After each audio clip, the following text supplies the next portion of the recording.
Litany in which certain things are crossed out by Richard Seiken.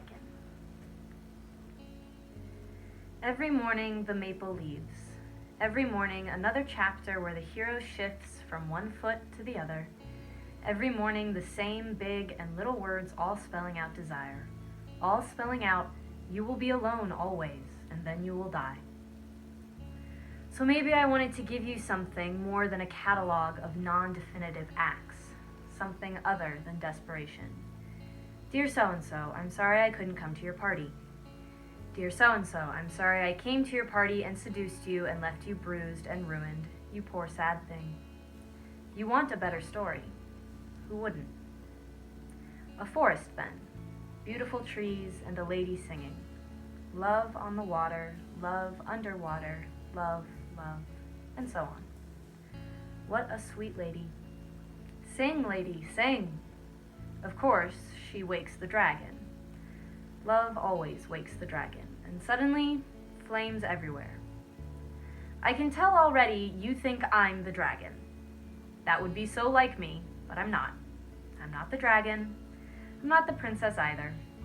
Who am I? I'm just a writer. I write things down. I walk through your dreams and invent the future. Sure, I sink the boat of love, but that comes later. And yes, I swallow glass, but that comes later.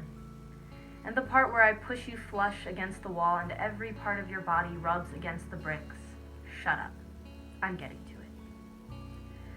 For a while, I thought I was the dragon. I guess I can tell you that now. And for a while, I thought I was the princess. Cotton candy pink, sitting there in my room, in the tower of the castle, young and beautiful and in love and waiting for you with confidence. But the princess looks into her mirror and only sees the princess, while I'm out here, slogging through the mud, breathing fire and getting stabbed to death. Okay, so I'm the dragon, big deal. You still get to be the hero. You get magic gloves, a fish that talks. You get eyes like flashlights. What more do you want? I make you pancakes. I take you hunting. I talk to you as if you're really there. Are you there, sweetheart? Do you know me? Is this microphone live? Let me do it right for once, for the record. Let me make a thing of cream and stars that becomes, you know the story, simply heaven. Inside your head, you hear a phone ringing. When you open your eyes, only a clearing with a deer in it. Hello, dear. Inside your head, the sound of glass, a car crash sound as the trucks roll over and explode in slow motion. Hello, darling, sorry about that. Sorry about the bony elbows, sorry we lived here, sorry about the scene at the bottom of the stairwell, and how I ruined everything by saying it out loud, especially that. But I should have known. You see, I take the parts that I remember and stitch them back together to make a creature that will do what I say or love me back. I'm not really sure why I do it, but in this version, you are not feeding yourself to a bad man against a black sky prickled with small lights. I take it back. The wooden halls like caskets. These terms from the lower depths, I take them back. Here is the repeated image of the lover destroyed, crossed out. Clumsy hands in a dark room, crossed out. There is something underneath the floorboards, crossed out. And here is the tabernacle reconstructed. Here is the part where everyone was happy all the time and we were all forgiven, even though we didn't deserve it. Inside your head, you hear a phone ringing, and when you open your eyes, you're washing up in a stranger's bathroom, standing by the window in a yellow towel, only 20 minutes away from the dirtiest thing you know. All the rooms of the castle except this one, says someone, and suddenly darkness. Suddenly only darkness. In the living room, in the broken yard, in the back of the car as the lights go by, in the airport's bathroom gurgle and flush, bathed in a pharmacy of unnatural light.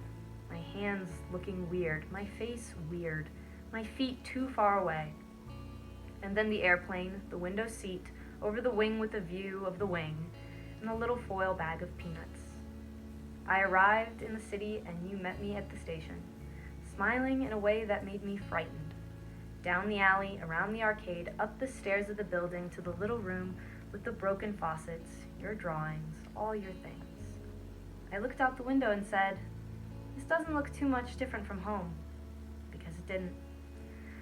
But then I noticed the black sky and all those lights. We walked through the house to the elevated train. All these buildings, all that glass, and the shiny, beautiful mechanical wind. We were inside the train car when I started to cry. You were crying too. Smiling and crying in a way that made me even more hysterical. You said I could have anything I wanted, but I just couldn't say it out loud. Actually, you said love for you is larger than the usual romantic love. It's like a religion. It's terrifying. No one will ever want to sleep with you. Okay, if you're so great, you do it. Here's the pencil, make it work. If the window is on your right, you are in your own bed. If the window is over your heart and is painted shut, then we are breathing river water. Build me a city and call it Jerusalem. Build me another and call it Jerusalem. We have come back from Jerusalem where we found not what we sought, so we do it over. Give me another version, a different room, another hallway, the kitchen painted over and over, another bowl of soup. The entire history of human desire takes about 70 minutes to tell. Unfortunately, we don't have that kind of time. Forget the dragon, leave the gun on the table. This has nothing to do with happiness. Let's jump ahead to the moment of epiphany, in gold light as the camera pans to where the action is, lakeside and backlit, and it all falls into frame, close enough to see the blue rings of my eyes as I say something ugly. I never liked that ending either. More love streaming out the wrong way. I don't want to be the kind that says the wrong way. But it doesn't work, those erasures, this constant refolding of the pleats. There were some nice parts, sure. All lemon drop and melon ball laughing in silk pajamas, and the grains of sugar on the toast. Love, love, or whatever. Take a number. I'm sorry, it's such a lousy story.